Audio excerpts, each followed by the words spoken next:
बिस्मिल्लाहिर्रहमानिर्रहीम। आई महमूद नियादी। अस्सलाम वालेकुम वरहमतुल्लाहि वबरकातुहू। आज आपको बताऊंगा कि 1689 में सबसे पहले वो कौन सा शख्स था जिसने इख्तियारात की तकसीम का फार्मूला दिया था और जिस पे आज तक हम अमल दरामद करने में नाकाम हैं। इसके अलावा Syed justice Mansoor Ali Shah shut up call establishment को ये कुछ आपके सामने रखूंगा। उसके अलावा अरशद नदीम रात को लाहौर एयरपोर्ट पे इलामा इकबाल इंटरनेशनल एयरपोर्ट पे जानवरों ने उसको घेर लिया और अगवा बराए बयान वाला मामला था, वो भी आपसे डिस्कस करता हूँ। और जेवलिन एसोसिएशन अब बनेगी और हमारी दरख्वास्त है कि उसका चेयरमैन जो है वो किसी लेफ्टिनेंट जनरल को बनाया जाए, बड़ी मेहरबानी होगी। 2004 में सैयद आरिफ हसन, ये बड़े प्यारे जर्नैल थे परवेज़ मुशर्रफ के, लेफ्टिनेंट जनरल थे सैयद आरिफ हसन। इनको ओलंपिक एसोसिएशन का बनाया गया था चेयरमैन। और पता है ये कब तक रहे? जी, ये रहे 2024 तक, सिर्फ 20 साल। कितना माल अंदर किया, कितना कुछ खाया पिया, वो तो फिर आपको पता है कि हमारी नेशनल हॉबी है कि माल खाना, और वो भी खिलाड़ियों का। ये भी आपको बता दूं कि जो बरसगीर है ना, यहाँ पे मिडिल क्लास और गरीब जो लड़के होते हैं वो स्पोर्ट्स में आते हैं, हत्ता कि वो अपनी तालीम भी कुर्बान कर देते हैं। अब ये बड़े लोग जो है ना, आपको पता है खलील जिब्रान का आपको बताया था कि बड़े लोग बड़े बेगैरत होते हैं कि बड़े लोगों के बेटे मर्सिडीज में आए, BMW में आए, वो तो ग्राउंडों की गर्मी बर्दाश्त नहीं कर सकते। आप तमाम दुनिया के खिलाड़ियों का जो है वो डेटा निकाल लें, कोई शायद एक आध कोई करोड़पति हो पैदाइशी तौर पे, वरना मिडिल क्लास और जो है वो गरीब लोग होते हैं। तो सैयद आरिफ हसन साहब 20 साल वो एसोसिएशन के चेयरमैन रहे, लेफ्टिनेंट जनरल थे, पेंशन बाकायदा मिलती रही। इधर से क्या कुछ अंदर किया ये तो फिर अल्लाह पाक जानता है या खाने वाले जानते हैं। तो 2004 से 2024 तक बहरहाल वो चेयरमैन रहे।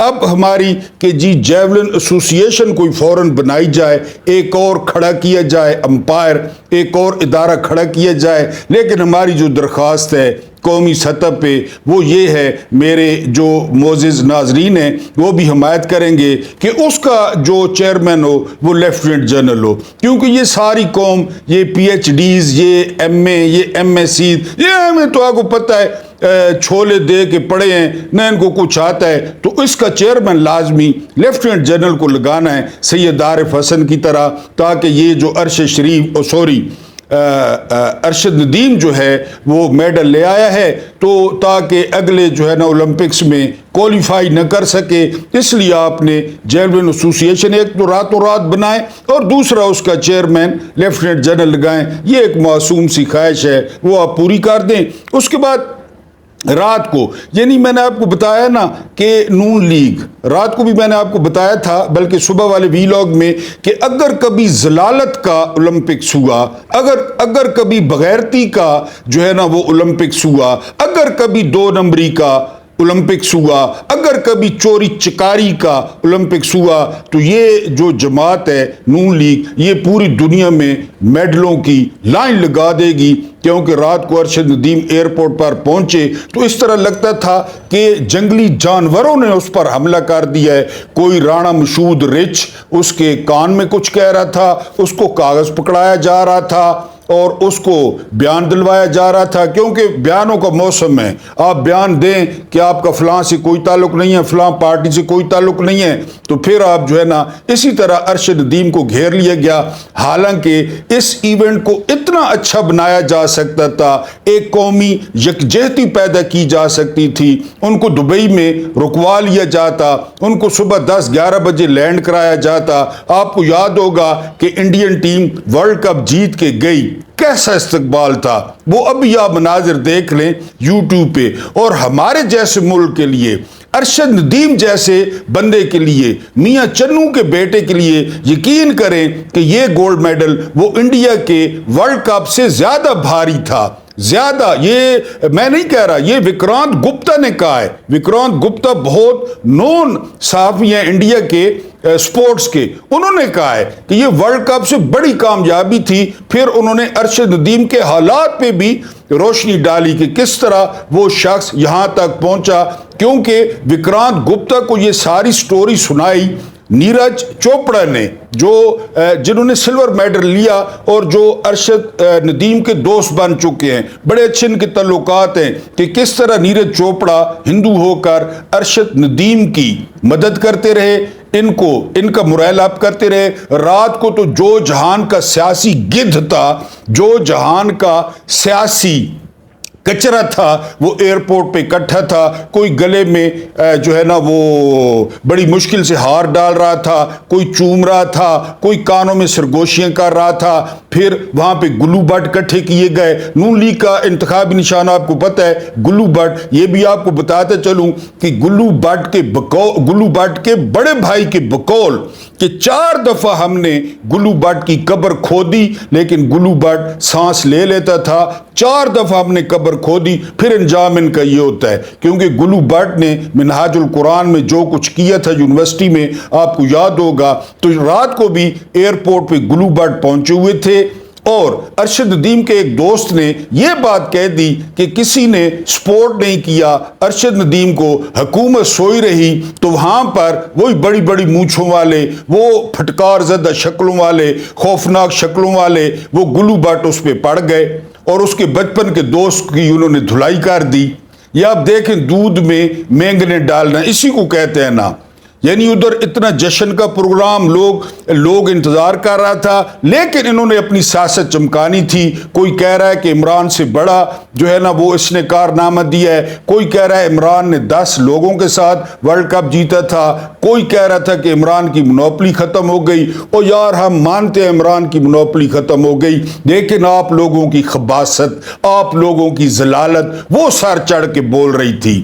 جو آپ پرچیاں لکھ کے دے رہے تھے نا کہ یہ بولیں. اب ارشد ندیم بالکل احتیاط کریں کہ کہیں پہ اگر انہوں نے عمران خان کا نام لے لیا تو یہ سارے انعامات سے بھی ہاتھ دھو بیٹھیں گے جو پتہ نہیں ملتے ہیں یا نہیں ملتے. کیونکہ سنوکر آپ کو یاد ہوگا ایک لڑکے نے ورلڈ چیمپئن شپ جیتی تھی، اس کو بھی چیک ملے تھے، اس کا ایک چیک بھی جو ہے وہ کیش نہیں ہوا تھا، یعنی سرکاری پیسے تھے پھر بھی اس کو نہیں دیے گئے. وہ چیک اٹھا کے پھرتا رہا. میرا خیال ہے یوسف رضا گیلانی نے دیا تھا. تو ایک تو پہلی فرصت میں ارشد ندیم ان چیکوں کو کیش کرائیں، اور دوسرا یہ ہے کہ بھولے سے عمران خان کا یا پی ٹی آئی کا نام نہ لیں، ورنہ کوٹ لکھپت یا جو ہے وہ اڈیالہ جیل ان کی منزل ہوگی. لیکن انہوں نے اس جشن میں بھی اپنی خباثت ڈالی، اس جشن کو بھی متنازع بنایا. پھر جو ڈبل ڈیکر بس تیار کی گئی اس پہ چیف منسٹر کی تصویر، میں نے بتایا نا کہ واش روموں کے کموڈ چیک کریں، لاہور میں ان کموڈوں میں بھی ان کی تصویر ہوگی جو ان کا اصل مقام ہے. اس پہ مریم بی بی کی تصویر لگی ہوئی تھی ڈبل ڈیکر پہ، اور اتنے سفارشی چڑھا دیے گئے ڈبل ڈیکر پہ کہ ایک بندہ تھکا ہارا اور پیرس سے آتا ہوا اور پھر اس کو سانس لینا نہیں ہو رہا تھا، لیکن انہوں نے سفارشی چڑھا دیے. یہ اصل میں ترس گئے ہیں پبلک کو دیکھنے کے لیے. پبلک ان پہ تھوکتی ہے، پبلک ان سے نفرت کرتی ہے، پبلک ان کا منہ نہیں دیکھنا چاہتی. یقین کریں یہ پبلک جو ہے نا ترس گئے ہیں کہ پبلک اکٹھی ہو جائے. پیڑ تو اکٹھے ہو جاتے ہیں، رات کو بھی ایئرپورٹ پہ اکٹھے ہو گئے. یہ کہتے ہیں کہ پبلک مارنگ بلوچ نے دیکھا پورا بلوچستان اکٹھا کیا ہوا ہے. یہ ترس گئے ہیں کہ ایک ڈبل ڈیکر بس ہم اپنے ایسے بندوں سے بھر لیں جو دل سے ہمیں چاہتے ہوں، کیونکہ یہ نفرت کا استعارہ بن چکے ہیں. یہ نفرت کی نشانی ہے، ان کے چہرے کراہت کی نشانی ہے. بہرحال اس بہترین ایونٹ کو انہوں نے برباد کیا حسب معمول. اس کے بعد بیرن ڈی مونٹسکو، یہ چونکہ میں آپ کو کچھ نہ کچھ دیتا رہتا ہوں، پولیٹیکل سائنس میں نے پڑھی ہے. 1689 میں یہ مفکر تھا فرینچ، اور اس نے پہلی دفعہ اختیارات کی تقسیم کی تھی. اس بیرن ڈی مونٹسکو کی थ्योरी पे या डॉक्ट्राइन पे पूरी जदीद दुनिया चल रही है। इसने कहा था एक होगी मुकन्ना जो कानून बनाएगी, एक होगी इंतजामिया जो उन कवानीन पे अमल करेगी, और तीसरी होगी अदलिया। जब मुकन्ना और इंतजामिया में कोई इशू पैदा होगा तो अदलिया उसको डिसाइड करेगी।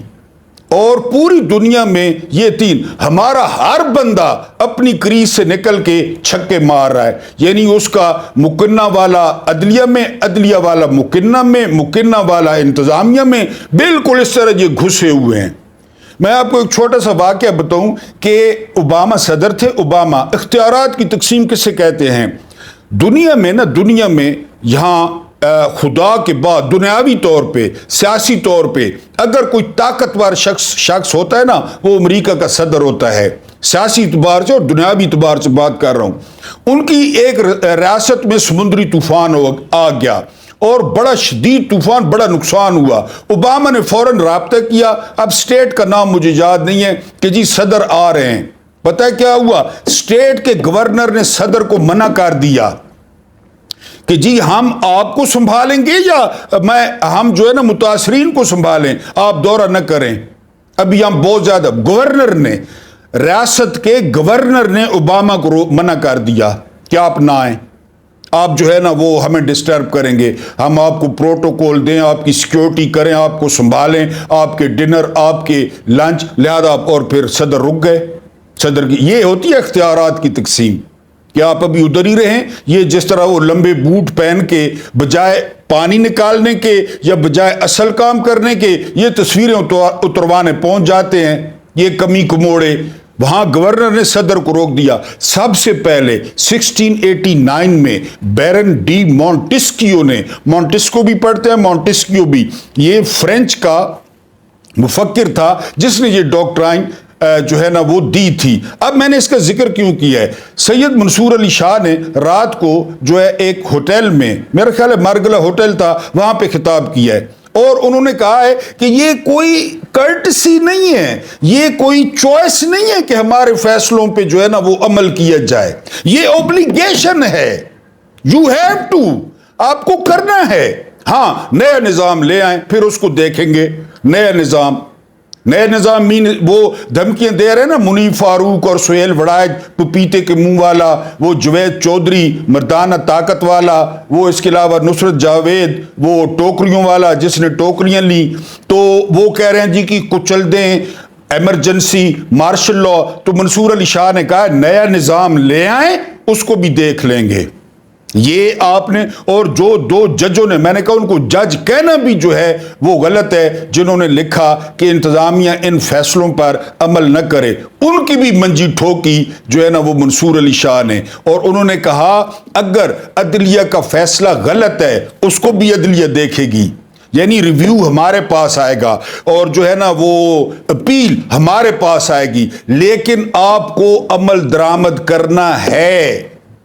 आपके पास दूसरी कोई चॉइस नहीं है कि आप उस पर अमल दरामद न करें। तो उन्होंने शटअप कॉल दी रात को और बिल्कुल एक आज़ाद जज के तौर पे, एक आज़ाद अदलिया की जो है ना वो अलामत के तौर पे मंसूर अली शाह सामने आए और उन्होंने कहा कि अगर अदलिया के फैसलों पर अमल नहीं होगा तो ये जो इख्तियारात की तकसीम अभी मैंने आपके सामने बताया, ये सारा फैब्रिक डिस्टर्ब हो जाएगा, रियासत में इंतशार आ जाएगा, रियासत में अफरा तफरी। क्योंकि जब से मखसूस नशिस्तों का फैसला आया तो एक नून लीग की जुबान दराज औरत ने कहा कि जी जजों की बीवियों का जो क्रश है ना वो इम्मी है, यानी इमरान खान, यानी उन्होंने अपनी बीवियों से मुतासिर होकर फैसला दिया है। कहीं से तलाल चौधरी निकल आया, आपको पता है ये हरकार है, आपको पता है कहां से, कहीं से अता टाटर निकल आया, वो फरजंदे जरदारी, वो पेट की चर्बी कम करा के और जरा चाल में जो है ना वो लचक पैदा करके वो आ गया। 2 महीने गायब था। 2 महीने मुल्क में क्या हुआ, ये पार्टियों के सरबराह हैं। 2 महीने मुल्क में क्या हुआ, इंसाफ का क्या बना, कानून का क्या बना, सिंध में, इंटीरियर सिंध में हारियों का क्या बना, बारिशें क्या करें, क्योंकि इधर से तो वो वोट लेते हैं, बदमाशी पे वोट लेते हैं और जो है ना वो कहते हैं वोट दें, वरना शाम को उनकी जो है ना वो बहू या बेटी गायब होती है अगर उनको वोट न दें तो। اور صحافی وہاں پہ اتنی یعنی آسانی سے مارے جاتے ہیں اور مارے جا رہے ہیں جیسے ثواب کا کام ہو. صحافی کوئی رپورٹ کرے تو وہ 2 مہینے گھوم پھر کے پوری دنیا وہ جی پہنچ گیا یکدم. پیٹ کی چربی بھی کم تھی اور ذرا چال میں بھی نیا پن تھا, نئے نئے کشتے, نئی دوائیاں اور نئی مشینیں. پھر آپ کو پتہ ہے یعنی یہ جو ہے نا وہ خلیل جبران بڑے لوگ بڑے ہوتے ہیں, یہ وہی ہیں. تو وہ 2 مہینے بعد آ کے اس نے چیخنا شروع کر دیا کہ جی سیٹیں اس طرح پی ٹی آئی کو دے دیں کہ جی یہ کوئی ٹافیاں ہیں. تو میں چیلنج کرتا ہوں فرزند زرداری کو, میں چیلنج کرتا ہوں اسٹیبلشمنٹ کو, میں چیلنج کرتا ہوں پالشیے جو ہے نا وہ اس بوٹ پالش کو کہ وہ نہ دیں, وہ سیٹیں نہ دیں. پھر جو ہے وہ سپریم کورٹ آپ کو دیکھے گی, سپریم کورٹ آپ سے نپٹ لے گی. اور ہمیں پوری امید ہے کہ جسٹس منصور علی شاہ نے جو کہا ہے وہ ہاشمی ہونے کا ثبوت دیں گے, وہ سید ہونے کا ثبوت دیں گے, اپنی بات پر قائم رہیں گے. اور آپ ایک بات یاد رکھیں کہ سید منصور علی شاہ نے کہا کہ ہمارے پاس جو مجرب اور آزمودہ نسخہ ہے وہ نسخہ ہے اس کا توہین عدالت کا.